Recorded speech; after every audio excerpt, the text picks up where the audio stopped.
Bienvenue dans notre comparatif des nouvelles lentilles humides de chez Nauticam. Nauticam a sorti plusieurs lentilles humides et parfois il est difficile de s'y retrouver en comparant ces nouvelles lentilles. Donc l'équipe Photo d'Enfer est partie en fosse pour vous faire un comparatif de toutes ces lentilles. Donc aujourd'hui on va parler de la SMC2, de la SMC3, de la MFO1 et de la MFO3. Je vais d'abord vous parler séparément de toutes ces lentilles humides pour ensuite vous faire un comparatif et vous énumérer les différences entre ces lentilles.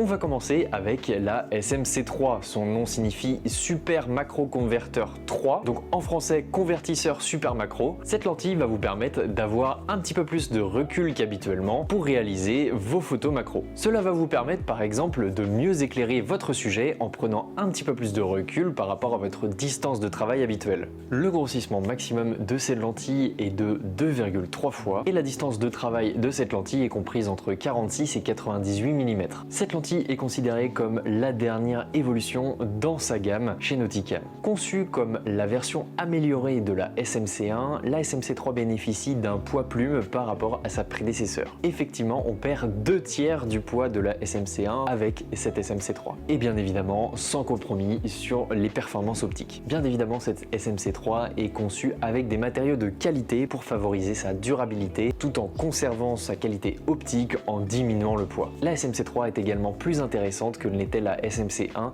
en termes de rapport qualité-prix. Parlons également de la SMC2 qui va avoir les mêmes fonctionnalités que la SMC3 mais sur une plage de travail encore plus réduite. Ça va vous permettre de faire de la super macro, donc c'est-à-dire avoir de très petits détails sur votre sujet habituel ou alors de prendre en photo des très petits sujets. Attention, elle est un petit peu plus difficile à utiliser que la SMC3 mais le rendu est encore plus précis et impressionnant. On va maintenant parler de la MFO1, donc ça veut dire Manual Focus Optimizer, donc en français optimiseur de focus à distance moyenne, c'est-à-dire que vous allez pouvoir faire vos photos beaucoup plus facilement que en mode macro traditionnel puisque votre plage de mise au point sera plus optimisée. Sur cette optique, la distance de focus est améliorée de 10,8 cm à 100,5 cm et son grossissement maximum est de 1,2 fois. Cette nouvelle optique Nauticam est conçue pour vous aider à faire la mise au point lorsque vous faites le focus sur votre sujet en mode macro. Il élimine les effets de flou de bouger et il garantit des images plus nettes, plus éclatantes et plus précises. La MFO1 améliore considérablement la qualité de votre image avec des couleurs beaucoup plus éclatantes et plus fidèles à la réalité et une clarté accrue qui minimise les aberrations optiques. Votre mise au point sera beaucoup plus facile avec la MFO1, ce qui vous évite de rechercher à chaque fois votre focus pendant parfois plusieurs secondes, et ce, même dans des conditions difficiles. Pour les amateurs de gros plans, cette MFO1 augmente légèrement le grossissement, permettant d'avoir des détails incroyables même à courte distance. On va maintenant parler de la MFO3, et étant donné que les appareils photo hybrides maintenant deviennent la référence pour les prises de vue sous-marines, cette optique est conçue pour fonctionner avec des appareils photo hybrides. Effectivement, lorsque Nauticam a fait son étude de marché, il y avait un manque d'options dans les objectifs grand angle macro à mise au point rapproché, et du coup la MFO3 est conçue pour régler ce genre de problème sans nécessiter de nouveaux hublots ou de nouveaux objectifs. La MFO3 est conçue pour fonctionner avec des objectifs à focale plus longue comme des 90 mm par exemple, et la MFO3 transforme ces objectifs en équivalent 60 mm.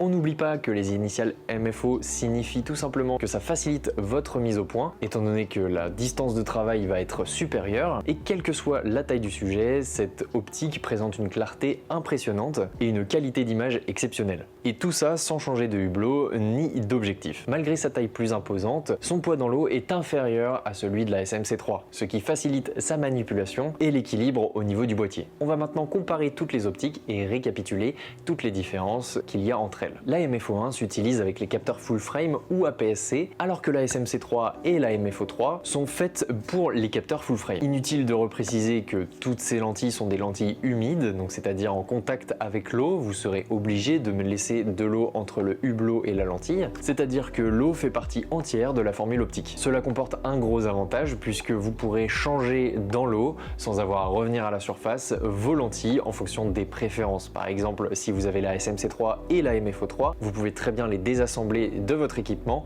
dans l'eau sans avoir à remonter à la surface. Et ça, c'est très pratique. Cependant, la MFO3 est conçue pour que vous n'ayez pas à changer d'optique au cours de votre session photographie, puisque sa distance de travail est supérieure et que vous aurez l'opportunité d'être beaucoup plus polyvalent avec la MFO3. Elle Elle est certes plus encombrante, mais sa polyvalence l'emporte. Toutes ces lentilles ont des traitements optiques spécifiques, signature de Nauticam, qui réduisent efficacement les problèmes liés aux aberrations optiques. Ainsi, pratiquement tous les problèmes courants que l'on retrouve en photo sous-marine seront absents de vos prises de vue. En conclusion, la SMC3 va être très intéressante lorsqu'il s'agit de faire des prises de vue avec de très petits objets par exemple, ou alors quand vous pouvez vraiment vous approcher du sujet. La MFO3 va être plus adaptée pour des sujets dont on ne peut pas vraiment s'approcher. Par exemple, pour éviter de choquer votre équipement contre un rocher alors que votre sujet est légèrement entre les rochers. La MFO1, quant à elle, va être un bon compromis entre la SMC3 et la MFO1 puisque sa distance de travail est assez polyvalente et elle est plus facile d'utilisation que la SMC3. Elle est aussi plus légère et plus compacte que la MFO3, ce qui évite de trop vous encombrer. La SMC2, quant à elle, est très difficile d'utilisation, c'est pour les personnes qui ont beaucoup d'expérience en macrophotographie. Par contre, si vous vous approchez vraiment, vous pouvez avoir des détails vraiment très impressionnants sur une plage de mise au point très courte pour avoir des rendus éclatants et une qualité exceptionnelle. Si jamais vous avez besoin de plus de renseignements, n'hésitez pas à nous rendre visite directement en boutique